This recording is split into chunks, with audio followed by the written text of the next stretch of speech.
Hello student, स्वागत है आपका जागृति क्लासेस लर्निंग ऐप पर। तो प्यारे बच्चों, हम पढ़ रहे थे मॉडल पेपर जो राजस्थान बोर्ड ने अपने माध्यमिक शिक्षा बोर्ड ने जो बोर्ड का इस बार का जो पैटर्न लॉन्च किया है, बिल्कुल अद्भुत है, बहुत ही बढ़िया पैटर्न है। बिल्कुल सवाल भी कम कर दिए, पहले 30 सवाल होते थे, अब 23 कर दिए। काफ़ी सारों में अथवा के क्वेश्चंस भी है। तो अपन इसको देखते हैं पार्ट वाइज। अपन एक पार्ट में अपन ने देखे थे शुरू के अब सद वाले सवाल, उससे रिलेटेड जितने भी है। देखो, बोर्ड की मेंटेलिटी में ये पेपर है, सुनिएगा ध्यान से। अगर बोर्ड की मेंटेलिटी में ये पेपर है तो इसी के आसपास के सवाल बनेंगे, तो उस सवाल को छोड़ के या उसी सवाल के आसपास आपको ध्यान रखना है। तो मेरे पॉइंट ऑफ व्यू से ध्यान से देखिएगा, अपन अब जो है एक नंबर के एक पंक्ति के सवाल है, एक पंक्ति में दे उत्तर, एक पंक्ति में दे, क्लियर लिखा हुआ है। ज़्यादा रामायण लिखने से कुछ भी नहीं होगा प्यारे बच्चों। एक पंक्ति, ज़्यादा से ज़्यादा 2 पंक्ति, बहुत है तो 3 पंक्ति, 2 पंक्ति मेरे लिए सफिशिएंट मेरे हिसाब से। बिंदु धनावेश के लिए विद्युत क्षेत्र रेखाएं खींचिए। ये बिंदु धनावेश है, ऐसे बना लिया, और विद्युत क्षेत्र की रेखाएं बस लंबवत होती है, इसी बात को ध्यान रख के ऐसे ऐसे बना देनी। बस विद्युत क्षेत्र रेखाएं तो खींचनी है बिंदु धनावेश के लिए, बस ये बस नीचे लिख देना, बिंदु धनावेश के लिए विद्युत क्षेत्र रेखाएं। क्लियर? कुछ नहीं बोला तो ऐसे निकलेगी। अब इसके पास कुछ नहीं बनाना है। अब कोई बच्चा है ऐसे बना दे, सुनेगा, ऐसे बना दे, 0 नंबर मिलेगा। क्यों मिलेगा? क्योंकि देखो, इसको पता है कि विद्युत क्षेत्र रेखा क्या होती है, लंबवत। ठीक है, तो लंबवत के हिसाब से बनाना ताकि कोई टीचर नंबर ना काटे। वैसे धातु की सतह पे लंबवत होती है, लेकिन अपने को यहाँ पे भी लंबवत बनानी है। किरचॉफ का द्वितीय नियम, किरचॉफ नाम में देखो खौफ है, और मैंने आपको क्लास में बताया है कि ये कितना खौफ है, और इसका द्वितीय नियम ही खौफ है। मतलब केवीएल से सर्किट सॉल्व करना थोड़ा मुश्किल हो जाता है। तो किरचॉफ का द्वितीय नियम क्या है, सुनिएगा। तो किसी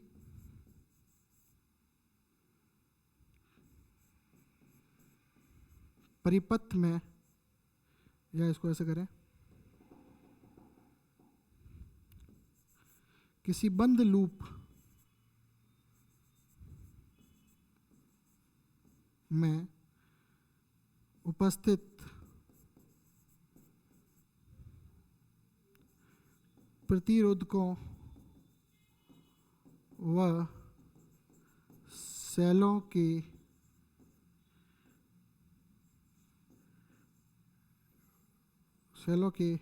वोल्टताओं का योग, वोल्टताओं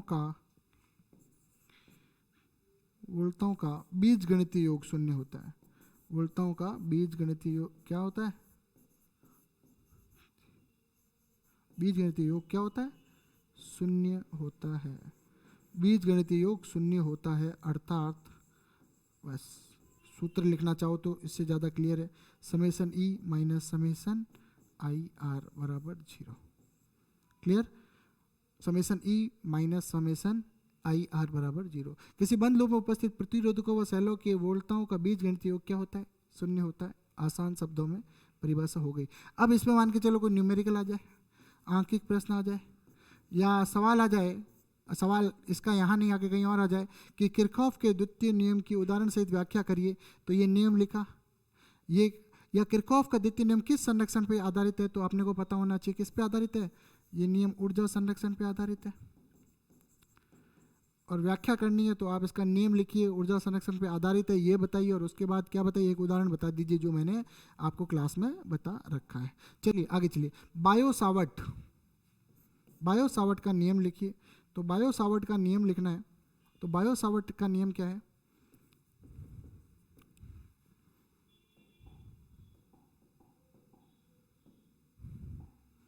बायो सावर्ट के नियम के अनुसार, देखो है 1 नंबर का, लेकिन इसके पूरे स्टेटमेंट तो लिखना ही पड़ेगा, इसने कह दिया तो नियम। अब गणितीय नियम लिखना है, तो गणितीय नियम तो सीधा ही लिख दें। क्या लिखें?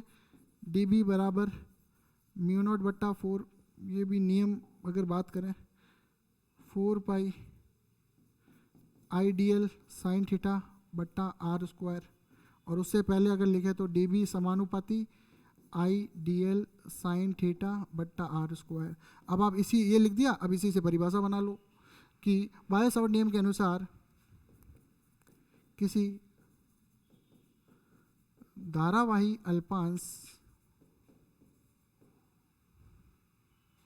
के कारण किसी बिंदु पर चुंबकीय क्षेत्र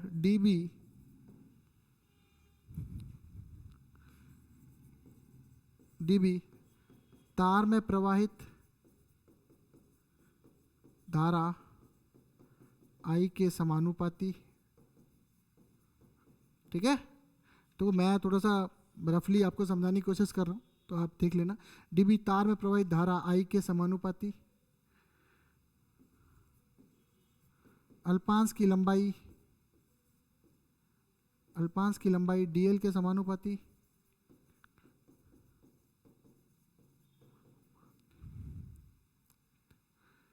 dl वह सदिश R के मध्य कोण के ज्या के समानुपाती, ज्या मतलब साइन थीटा है ना, साइन थीटा के समानुपाती,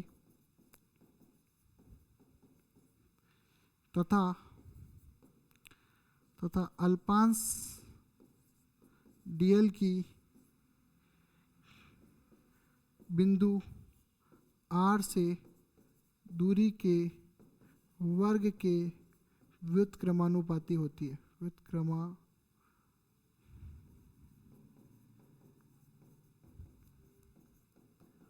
होता है, चुंबक क्षेत्र होता है, बस अर्थात ये। तो अब ये इसमें कहा तो एक लाइन है, लेकिन नियम तो भाई पूरा ही लिखना पड़ेगा। अगर लिखते बायो सावर्ट के नियम का सूत्र लिखिए तो भाई मैं मानता हूँ 1 नंबर का सवाल होता है, सूत्र लिख देते अपना काम हो जाता। तो ये सूत्र है, सुनिएगा ध्यान से, जब बात आई गई है तो सुनिएगा। अब dB है, म्यू नॉट dB का दूसरा सूत्र बनाओ तो म्यू नॉट बट्टा 4 पाई I, और ये हो जाएगा dl क्रॉस r कैप बट्टा r स्क्वायर। इसको फिर से लिख सकते हैं, मैंने ये पहले बताया, क्यों? क्योंकि आपको पता है, देखो r कैप का मान 1 ही है, तो dl जब इसको सॉल्व करेंगे तो dl आएगा, r का 1 आएगा और साइन थीटा आएगा, तो dl साइन थीटा ही रहेगा, तो dl साइन थीटा, या ये एक ही बात है। अब मैं ऊपर नीचे r से और गुणा कर दूँ तो ये हो जाएगा म्यू नॉट बट्टा 4 पाई I dl क्रॉस r सदिश, तो क्या r से मैंने ऊपर नीचे गुणा किया तो नीचे क्या हो जाएगा r क्यूब, ये भी सही है। तो सूत्र देख लीजिए, मैंने क्या किया, ऊपर नीचे दोनों को r से गुणा किया, तो r परिमाण इंटू r एकांक सदिश क्या हुआ, दोनों गुणा हो गया तो r सदिश बन गया पूरा, और नीचे r आया तो क्या हो गया, r क्यूब हो गया। ये मैंने आपको बता दिया बायो सावर्ट का नियम। ठीक है, तो बायो सावर्ट का नियम भी बोर्ड के अंदर है भाई, इसके सारे डेरिवेशन कर लेना, बोर्ड के दिमाग के अंदर है बायो सावर्ट का कोई ना कोई डेरिवेशन का। चुंबकत्व के लिए गाउस का नियम लिखिए, तो वैसे तो चुंबकत्व के लिए गाउस का नियम तो भाई सीधा सीधा बी गणितीय रूप ये है। गणितीय रूप क्या है? चुंबकत्व के लिए गाउस का नियम B डॉट ds बराबर 0। गणितीय रूप में होगा तो अपन यही लिखेंगे, इसमें कोई संशय वाली बात नहीं है।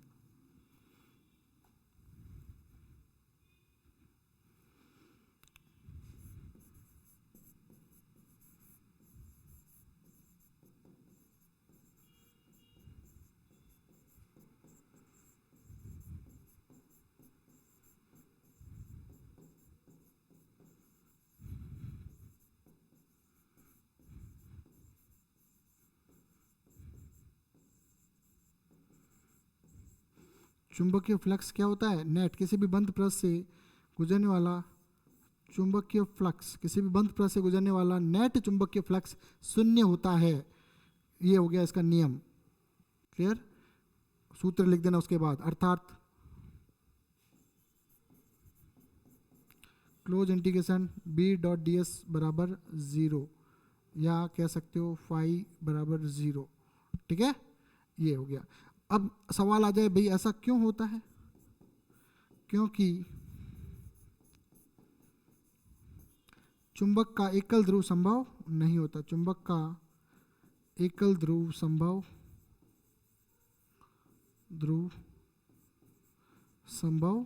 नहीं होता। क्यों चुंबक का एकल ध्रुव संभव नहीं होता? जैसे चुंबक को तोड़ते हैं तो उसके दोनों ध्रुव अलग अलग होते तो हैं, अलग अलग हो जाते हैं, लेकिन नए जो है वो ध्रुव उत्पन्न हो जाते हैं।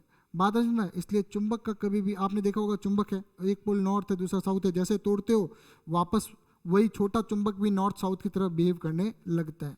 ठीक है, अगला सवाल है, प्रकाश के विवर्तन से आप क्या समझते हैं? यहाँ अपन प्रकाश तरंग लिखे या तरंग, या प्रकाश तरंग लिखे ना, अरे यार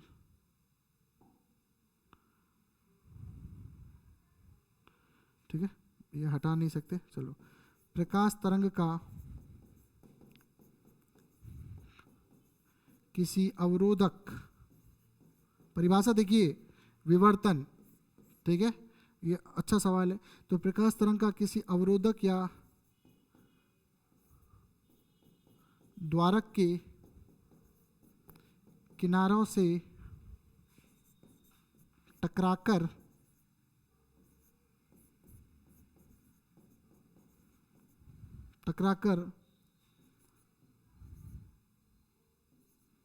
मोड़ना और अपनी गति की दिशा बदल लेना क्या कहलाता है? विवर्तन कहलाता है।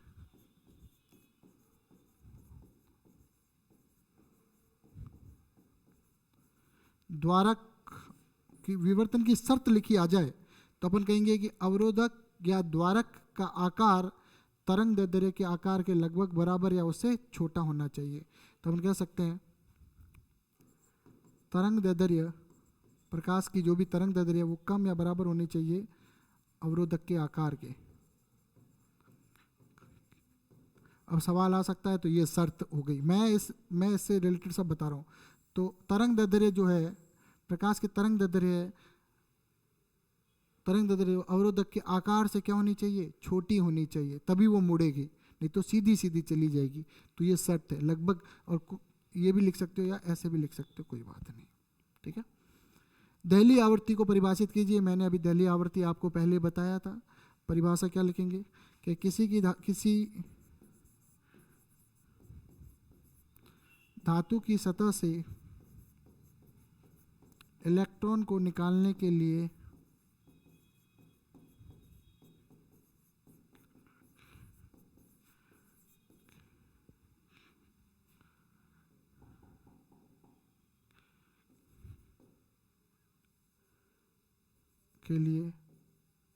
आवश्यक न्यूनतम के लिए प्रकाश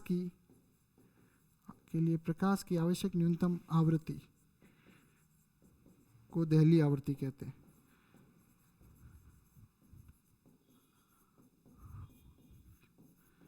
इस चैप्टर में मुख्य परिभाषा क्या है? दहली आवृत्ति, कार्यफलन की परिभाषा और निरोधी विभव, ये परिभाषाएं आती है, ध्यान रखना भाई, पक्का ये परिभाषाएं आती है, मैं बता चुका हूँ। देखिए देखो, और द्वार की सत्यमान सारणी बनाइए। ठीक है, और द्वार, तो आपको पता है और द्वार कैसा होता है। अगर और द्वार का चित्र पूछते तो देखो, और का आधा ओ बनाया, क्लियर, पीछे से गोलाई आ गई तो आगे इस तरह से बनेगा। ठीक है भाई, क्लियर, गोलाई, क्योंकि और में आगे का अक्सर ओ होता है और ओ गोलाई लिए हुए। और एंड का आपको याद रखना है, क्या आगे सीधी रेखाएं हैं तो रेखाओं से बनने वाला ये होता है एंड गेट। क्लियर,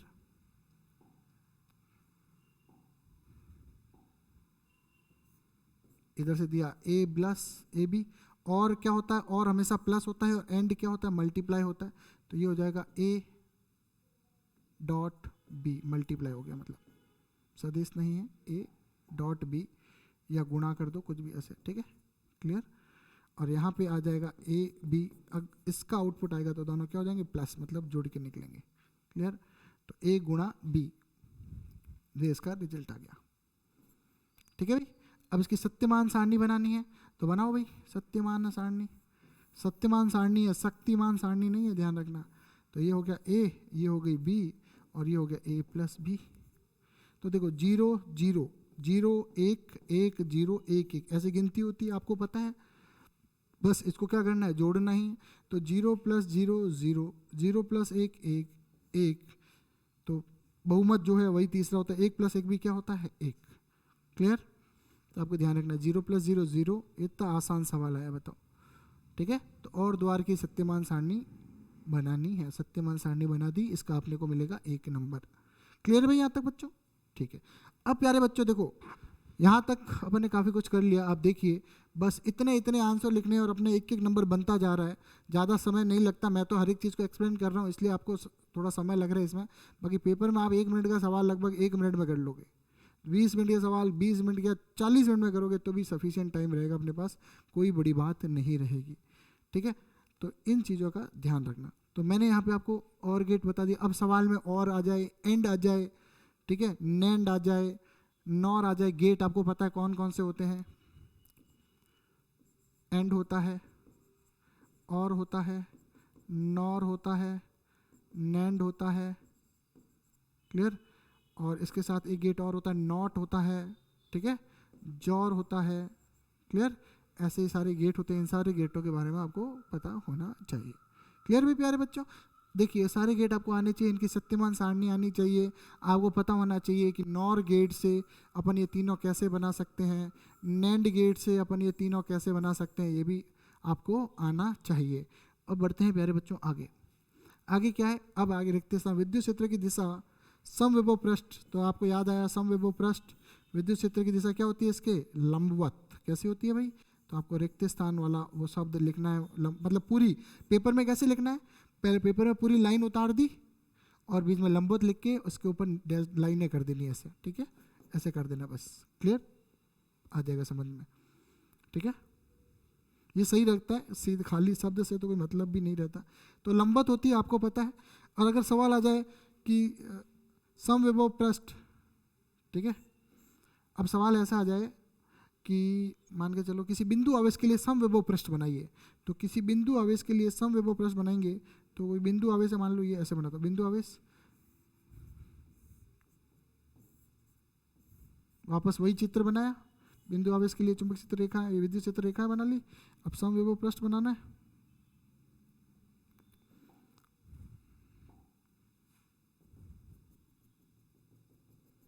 ऐसे वृत्ताकार बन जाना चाहिए, बस ये हो गया अपना काम, ये समविभव पृष्ठ हो गए। ठीक है, और समविभव पृष्ठ पर किया गया कार्य सदैव कितना होता है? कार्य सदैव 0 होता है। क्यों? क्योंकि समविभव समान विभव वह, ठीक है भाई, ऐसा पृष्ठ किसी चुंबक क्षेत्र में, किसी विद्युत क्षेत्र में ऐसा पृष्ठ जिसके सभी बिंदुओं पर विभव समान हो उसे समविभव पृष्ठ कहते हैं, अर्थात डेल्टा V 0। और आपको पता है कि W बराबर क्या होता है? W बराबर Q डेल्टा V होता है। जब डेल्टा V, चूंकि डेल्टा V ही 0 हो जाएगा तो W बराबर निश्चित रूप से 0 हो जाएगा, अर्थात समविभव पृष्ठ पर किसी आवेश को गति कराने पर, मूव कराने पर किया गया कार्य शून्य होता है। क्या होता है? शून्य होता है। तो इसके लिए समविभव पृष्ठ बनाना आ जाए तो आप ऐसे बना सकते हो। किसी रेखीय के लिए आ जाए समविभव पृष्ठ बनाना तो कैसा बनाओगे? कैसा आएगा? बेलनाकार। कैसा होगा? बेलनाकार। समविभव पृष्ठ कैसा होगा? बेलनाकार। ठीक है, एक समान चुंबक क्षेत्र के लिए अगर समविभव पृष्ठ बनाना है तो कैसे बनेगा? एक समान चुंबक क्षेत्र के लिए, विद्युत क्षेत्र के लिए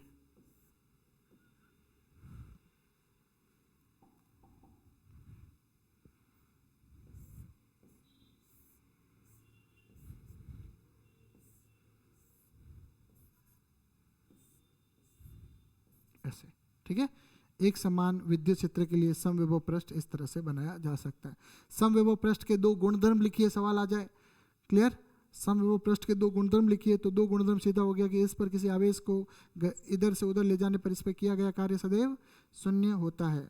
क्लियर?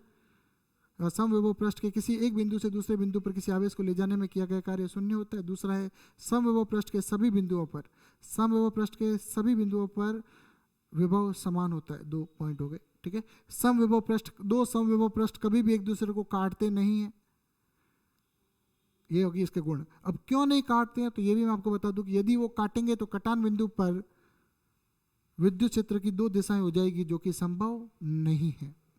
ठीक है, या कटान बिंदु पर विभव के 2 मान हो जाएंगे जो भी कि संभव नहीं है, कुछ भी कह सकते हो। ठीक है, अब बढ़ते हैं अपन प्यारे बच्चों आगे। नेक्स्ट 22, क्यूरी नियम के अनुसार अनुचुंबकीय पदार्थ की चुंबकीय प्रवृत्ति और परम ताप में क्या संबंध है? तो आपको पता है क्यूरी ने बताया था कि चुंबकीय प्रवृत्ति ताप के व्युत्क्रमानुपाती होती है, और आपको पता है x बराबर काई इंटू टी, ये काई नियतांक आ गया था c, जहाँ c को क्या कहते हैं? क्यूरी ताप कहते हैं। तो ये है, तो अपन क्या लिखेंगे? व्युत्क्रमानुपाती। क्या लिखेंगे? व्युत्क्रमानुपाती। क्लियर भाई? सूत्र याद है? अब देखो सूत्र याद है तो अपने कोई लाइन का अपने आप आ गया। तो क्यूरी नियम के अनुसार अनुचुंबकीय पदार्थों के लिए चुंबक की प्रवृत्ति परम ताप की क्या होती है? व्युत्क्रमानुपाती होती है। अब आपसे ये भी पूछ ले कि क्यूरी वाइस के नियम, किसका नियम भाई? अब आपसे क्या पूछा जा सकता है बताओ? आपसे ये भी पूछा जा सकता है क्यूरी वाइस का नियम। तो क्यूरी वाइस का नियम आपको आना चाहिए। तो क्यूरी वाइस का नियम भी अगर अपन आ जाए पेपर में, क्यूरी वाइस का नियम और अनुचुंबकीय, ठीक है, प्रतिचुंबकीय तो ताप पे निर्भर करते ही नहीं है, ठीक है, ध्यान रखना। अगर यहाँ पे प्रतिचुंबकीय आ जाए तो आप कहोगे कि भाई निर्भर नहीं करते हैं। अनुचुंबकीय आ गया और लो चुंबकीय आ गया, तो लो चुंबकीय के लिए क्यूरी वाइस का नियम है, वो कहता है काई बराबर सी बट्टा टी माइनस टी सी, जहाँ से टी सी क्या है? ये क्यूरी ताप नहीं, ये क्यूरी नियतांक है, ध्यान रखना, ठीक है, ये क्यूरी नियतांक है और ये टी सी जो है ये क्या है? क्यूरी ताप है। क्लियर? तो आपको ये ध्यान रखना है। क्यूरी ताप की परिभाषा आ सकती है, इससे रिलेटेड इस प्रकार का सवाल आ सकता है। अपने हो गया व्युत्क्रमानुपाती, एक्स्ट्रा मैंने थोड़ा फास्ट बता दिया। लास्ट सवाल मुझे लग रहा है ये, विद्युत चुंबकीय तरंगों के संचरण में विद्युत क्षेत्र और चुंबकीय क्षेत्र एक दूसरे के कैसे होते हैं? तो आपको पता है विद्युत क्षेत्र और चुंबकीय क्षेत्र जो है वो कैसे होते हैं?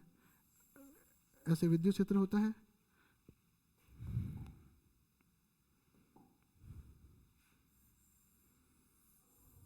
ऐसे चुंबकीय क्षेत्र होता है, ये इसके आयाम है,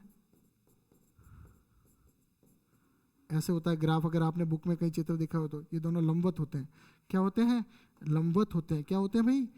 इस तरह का चित्र, अगर चित्र बनाना आ जाए तो भी आप बना सकते हो, कोई दिक्कत वाली बात नहीं है। क्लियर? तो क्या होते हैं भाई? लंबवत होते हैं दोनों, ई व बी क्या होते हैं? लंबवत होते हैं। क्या होते हैं? लंबवत होते हैं। तो प्यारे बच्चों यहाँ तक मेरे हिसाब से यहाँ तक क्वेश्चन नंबर कितने हो गए? 11। तो अपने पहले सवाल में कितने सवाल देखे थे? 1 to 10, और फिर अपने 2 से 11, ये और हो गए 10, ये हो गए 10, 10 10 हो गए 20, 20 इंटू 1 अपने आ गए 20 नंबर पक्के हो गए भाई। तो मैंने 1 नंबर के सवाल जो भी थे वो आपको आज क्लास में करवा दिए। अगली क्लास में हम फिर पढ़ेंगे आगे 2 नंबर के सवाल, ठीक है, मतलब नेक्स्ट जो भी है पार्ट में अपन पढ़ेंगे। तो अगर बच्चों आपको ये वीडियो पसंद आया हो, 4 पार्ट में ख़त्म हो जाएगा ऑलमोस्ट, 4-5 पार्ट में। अगर आपको ये वीडियो पसंद आया तो वीडियो को लाइक करें, शेयर करें, चैनल को सब्सक्राइब करें, ऐप को डाउनलोड करें, ज़्यादा से ज़्यादा अपने मित्रों तक ये मैसेज पहुंचाएं। भाई गुड मॉर्निंग का मैसेज भी तो लिखते हो, गुड मॉर्निंग के साथ लिंक डाला, लिंक भेज दिया, भाई ऐप डाउनलोड कर दे, बहुत शानदार पढ़ाई है, मज़ा आ रहा है, ठीक है, और फ्री ऑफ कॉस्ट यार, जेब से पैसे थोड़ी लगने हैं। बात आ रही कि नहीं आ रही समझ में? तो जेब से इसमें पैसे भी नहीं लगने हैं और आप आराम से वहाँ पे देख सकते हो। आपको बस मज़ा आना चाहिए, आपके नंबर इस बार हमारा बस सामाजिक सरोकार में यही हमारा टारगेट है कि ज़्यादा से ज़्यादा बच्चे ऑनलाइन पढ़ के, और ऑनलाइन में भी कोई आपको पता है ये क्वालिटी जो हम आपको दे रहे हैं, ये आवाज़ की क्वालिटी वगैरह, ये व्हाट्सअप पे जो पढ़ाई चलती है, व्हाट्सअप ग्रुप पे जो पढ़ाई चलती है उससे बहुत बेहतरीन है। तो आप अपने जितने भी ग्रुप है आपके एजुकेशन से रिलेटेड आपके फ़ोन में व्हाट्सअप पे, आप उसमें ये लिंक को शेयर करें ज़्यादा से ज़्यादा, और जितना हमारा मतलब बूस्टअप हमें कर सकते हैं तो हमें सिर्फ ये चाहिए शेयर करें और डाउनलोड करवाएं। हम ज़्यादा से ज़्यादा बच्चों तक रीच करना चाहते हैं, इसमें हमारा सहयोग करें। और मैंने ये पेपर आपको बेहतरीन तरीके से हल करने का मेथड बताया, आगे अगली कक्षा में और बताएंगे। इसी के साथ प्यारे बच्चों, जय हिंद, जय भारत।